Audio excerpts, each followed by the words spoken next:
Hello, friends, and welcome back to the Wisdom Vault. I'm so glad you're here today. Have you ever found yourself thinking about finding love again after 70? Perhaps to ease that familiar ache of loneliness? As we get older, we all long for companionship, a warm hand to hold. It's a natural human desire, isn't it? But what if I told you that for many seniors, jumping back into marriage in their golden years can actually bring more heartache and unexpected challenges than comfort? I've seen it firsthand in my practice. Wonderful seniors, with the best intentions, rushing into remarriage only to face unforeseen emotional turmoil, tangled financial nightmares, and even strained family relationships. It's a truth most people don't want to talk about, but it's crucial for your peace of mind and well-being. As a geriatrician who's walked alongside countless seniors navigating these big life decisions, I can tell you this isn't just theory. These are real experiences, backed by solid research. In this video, we're going to dive deep into 5 crucial reasons why saying "I do" again after 70 deserves a second, very careful thought. And more importantly, I'll share simple, actionable ways you can find true companionship and joy without those unexpected pressures. So, stick around until the very end, because understanding these insights just might be the most loving decision you make for yourself and your family in this beautiful chapter of life. Reason number 1. Emotional adjustment isn't as easy anymore. You know, when we're young, adapting to someone else's habits and lifestyle feels easier, doesn't it? We bend a little. We compromise a lot. We tell ourselves, "Oh, I can change for them." But after 70, that's a whole different ballgame. And it's something many people just don't anticipate. Our emotional patterns are deeply rooted by this age, like an old oak tree that stood for decades. And that's perfectly normal. Your brain has spent years, decades even, building specific pathways for comfort and routine. You have your own way of doing things. Maybe you like your coffee a certain way, or you treasure your quiet morning routine, watching the sunrise from your favorite chair. Perhaps you have your go-to TV shows, a specific time you like to nap, or evenings you prefer to spend reflecting or in prayer. These aren't just quirks. They're integral parts of the peaceful life you've carefully built for yourself. It's not about being stubborn, you see. It's about deep-seated comfort and established neural pathways. Our brains, while still wonderful, tend to get a little less flexible with age. Introducing a whole new set of habits, a new person's rhythm, into that carefully constructed world can be incredibly jarring, even if you adore them. Now imagine sharing all that personal space again with someone new, someone who has their own unique habits, routines, and emotional needs.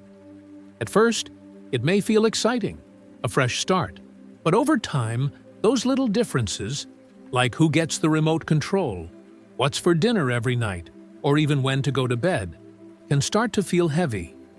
You might find yourself constantly compromising, leading to a quiet, nagging emotional exhaustion. I've seen wonderful people just feel worn out, not from fighting, but from the sheer effort of continuous adjustment.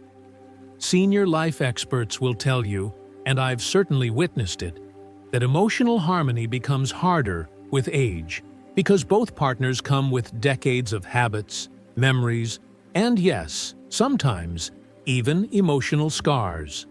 When those two distinct worlds collide, even small misunderstandings can lead to deep emotional fatigue. It's a very real phenomenon, not just a feeling. I had a patient, Mildred, a lovely woman who remarried at 78. Her new husband, George, was a wonderful man, genuinely kind. But George was an early riser, loved blasting classic rock music first thing. And, well, he snored like a freight train. Mildred, on the other hand, treasured her quiet mornings, her gentle classical music, and was a very light sleeper. She'd come into my office, looking tired, and tell me, "Doc, I love George. I truly do. But I haven't had a good night's sleep or a quiet cup of tea in months." These small things, day in and day out, slowly, steadily, chipped away at her peace. She wasn't unhappy with George, but she was profoundly exhausted and missed her personal space. So, here's what I want you to ask yourself. Honestly, am I truly ready to share every part of my personal space again? Or do I genuinely value the peace and freedom I've built over the years? If you're feeling unsure, that's perfectly okay. It's not about being alone.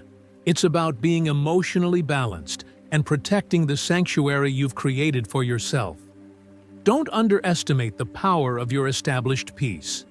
Cherish it. Remember, companionship doesn't always have to mean living under the same roof. It truly doesn't. Has this ever been a quiet concern for you, deep down? If so, comment "peace" below to let me know. Reason number 2. Financial complications can get messy. Let's be honest, friends, money can get to be a very sensitive topic, especially after retirement. You've worked hard your whole life. You've got your pensions, your savings, maybe your home. You probably want to leave something for your children or grandchildren, a legacy you've carefully planned for. But remarriage? That, my friends, can complicate all of that in ways you might not expect. Our legal system often assumes that a spouse is the primary beneficiary in many financial matters. While there are certainly ways around this, many people simply don't realize that the default settings, the automatic rules, can totally upend their financial wishes and carefully laid plans. When we're older, our financial planning is often solidified. We have wills, perhaps trusts, and clear plans for our heirs. A new marriage, without very careful legal preparation, can accidentally unravel all that careful planning, especially if you have adult children and your new spouse has theirs. It's not just about splitting bills, it's about assets, inheritances, and future security. Experts, especially those specializing in elder care and estate planning, warn that many seniors unknowingly create legal and financial conflicts after remarriage. For instance, if you remarry and don't have a crystal clear will or a robust prenuptial agreement, something many people shy away from, your assets might, by law, automatically go to your new spouse. That can lead to painful disputes among family members, something no parent, no grandparent wants to see. And believe me, I've seen these family battles get ugly, breaking hearts and relationships that had been strong for decades. Even simple things like sharing household expenses or deciding who pays for unexpected medical bills can cause tension. Financial stress at this stage can absolutely rob your peace of mind. Instead of enjoying your retirement, you might end up worrying about legal paperwork, bank accounts, and complicated property issues. I remember Patricia, a sweet woman who married Robert in her early 70s. Patricia had a modest home, her pride and joy, that she wanted to leave to her daughter. Robert, bless his heart, had his own children from a previous marriage. After only 3 years together, Robert passed away unexpectedly.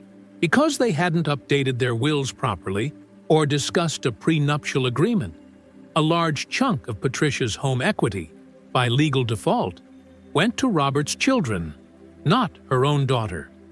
It caused a painful rift in her own family that took years to heal. Patricia came to me, heartbroken, saying, "Doc, I never wanted to cause my daughter pain. Never. But I just didn't think about these things. We were in love." So, I urge you to ask yourself, is this the kind of stress I want to invite into my golden years?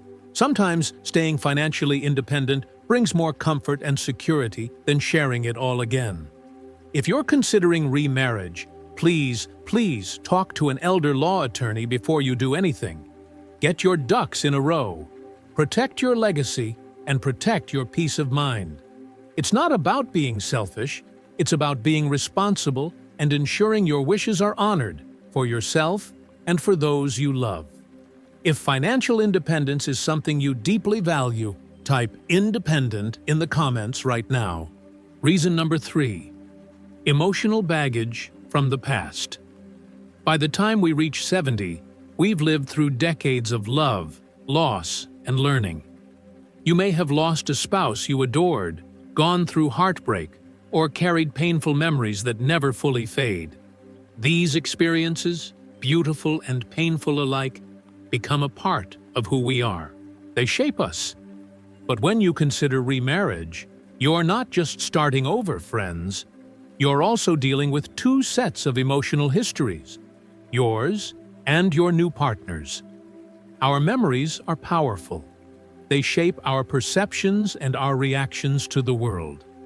For older adults, these memories are incredibly vivid and deeply ingrained. A new relationship, no matter how wonderful, inevitably brings these past experiences, these deep-seated feelings, to the forefront. It's not about consciously choosing to dwell on the past. It's that the past is a fundamental part of our identity. Your new partner might still miss their late spouse. You might, consciously or not, compare them to the one you once loved deeply. This isn't a flaw in either of you. It's just human nature. This emotional baggage, as some people call it, can quietly create distance even when both people have the best intentions and genuinely care for each other. You might find yourself withdrawing or feeling a strange sense of guilt or confusion about your feelings. It's a complex emotional landscape to navigate. Experts have a term for this. They call it grief shadowing. It's when memories of the past cast a shadow, sometimes subtle, sometimes profound, on the present relationship. And let's be honest, it's not easy to simply erase decades of shared life with someone. Nor should you try to. Those memories are part of who you are, part of your story, part of your strength. But it means that navigating a new relationship often involves acknowledging and making space for these deep, lingering feelings from the past. I recall Charles, a kind gentleman who remarried after his wife of 50 years passed away. His new wife, Dorothy, was a truly wonderful woman. But Charles would often find himself reminiscing about trips he took with his first wife, or he might unconsciously compare Dorothy's cooking to his late wife's. Dorothy, in turn, felt a quiet ache, a sense that she was constantly competing with a ghost. They loved each other, but that shadow was always there, making true, unburdened intimacy difficult. Charles confided in me, with a heavy heart, "Doc, it's not fair to Dorothy, but my heart just holds on to so much. I didn't realize how much of me was still tied to my past." So, understand that this isn't a sign of weakness. It's a testament to a life lived fully.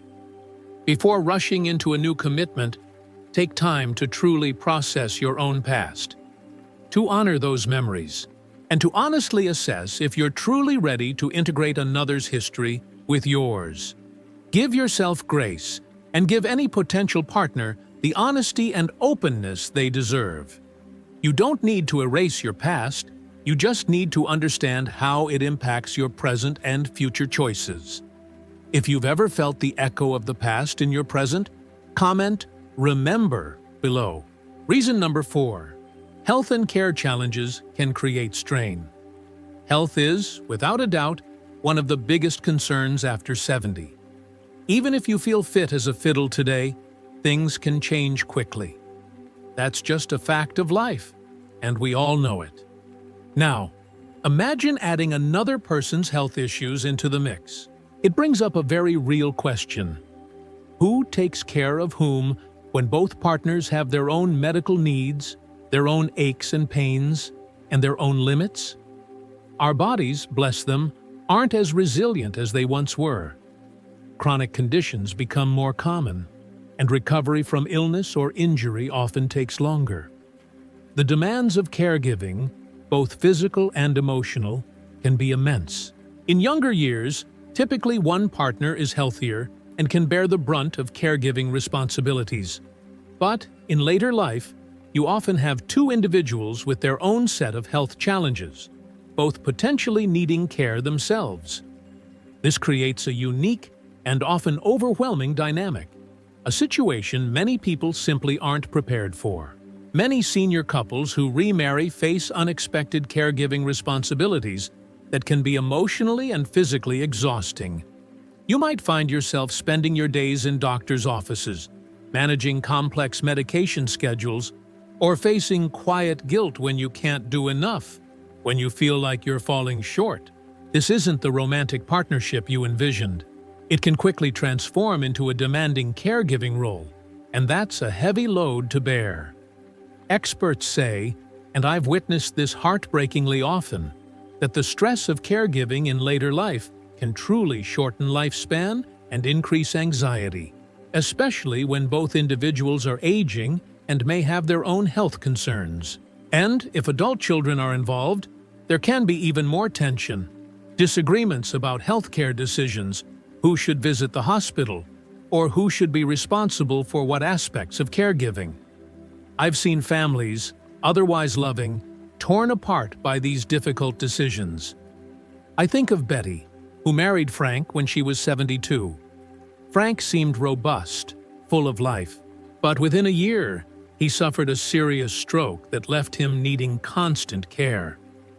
Betty, despite her own arthritis and high blood pressure, bravely became his primary caregiver. She loved him dearly, she truly did, but she'd come into my office, visibly exhausted, telling me, "Doc, I'm barely sleeping. I can hardly lift him. I feel like I'm falling apart myself." It was a heavy burden, physically and emotionally, and she hadn't anticipated becoming a full-time nurse in her golden years, sacrificing her own health in the So, before committing, have frank, open discussions about potential health challenges. It's not being pessimistic. It's being pragmatic and wise. What's your plan if one of you needs extensive care? Who will provide it? What resources are available? Consider a partnership where you both agree to maintain your separate living arrangements, but still enjoy companionship without the burden of full-time caregiving. Be realistic about what your body and mind can truly handle. Protect your health as much as you protect your heart. It's okay to acknowledge your limits and seek companionship that doesn't place an undue burden on either of you. If you've worried about health and caregiving challenges, type health below. Reason number 5. Peace, independence, and freedom are priceless. After 70, your life doesn't need to be about adjusting anymore, my friends. It's about enjoying. You've earned your freedom. You've earned the right to wake up when you want, eat what you love, travel if you can, or simply sit in the garden without explaining yourself to anyone. This profound sense of personal freedom to live life on your terms is, to my mind, one of the most beautiful gifts of old age. But remarriage? Sometimes it can, even unintentionally, take that precious freedom away. Our psychological need for autonomy often increases with age. We've spent a lifetime fulfilling roles and responsibilities as parents, spouses, employees. Now, there's a natural and healthy inclination to reclaim our personal space and choices. You've spent decades building routines, creating a personal sanctuary, and making independent choices. Reintroducing shared decision-making for every little thing can feel like a step backward, even when you care deeply for someone. Suddenly, there are shared decisions again. Where to live, what to eat for dinner, when to visit family, and how to spend your hard-earned money. For many seniors, these small things start feeling like big sacrifices, slowly chipping away at that precious peace you've worked so hard for. You might find yourself sighing quietly, longing for your old simple routines, your quiet independence. Experts often say that emotional independence is the most undervalued gift of old age. It allows you to live life at your own pace, peacefully, quietly, and on your own terms. It's the freedom to simply be, without constant negotiation or compromise. It's a treasure, truly. I recall a patient named Martha, a vibrant 80-year-old widow. She was considering marrying David, a kind and charming man she'd been dating for a few years. But Martha loved her quiet mornings, her carefully tended garden, and her weekly bridge game with her ladies. David, on the other hand, was a busy, social butterfly who wanted to travel constantly and entertain guests every weekend. Martha ultimately, and very thoughtfully, chose not to marry him. She told me, with a serene smile, "Doc, I love David, I truly do, and will keep dating, but I love my peaceful life more. I've earned this quiet independence, and I'm just not ready to give it up." She found ways to enjoy David's company without sacrificing her cherished freedom, finding a beautiful balance that worked for her. So, take a moment to truly appreciate the independence you've cultivated. Ask yourself, is the idea of daily compromises, shared living spaces, and constant negotiations really appealing right now? Or does the thought of maintaining your cherished freedom bring you more joy and comfort? Guard your independence fiercely. It is a treasure.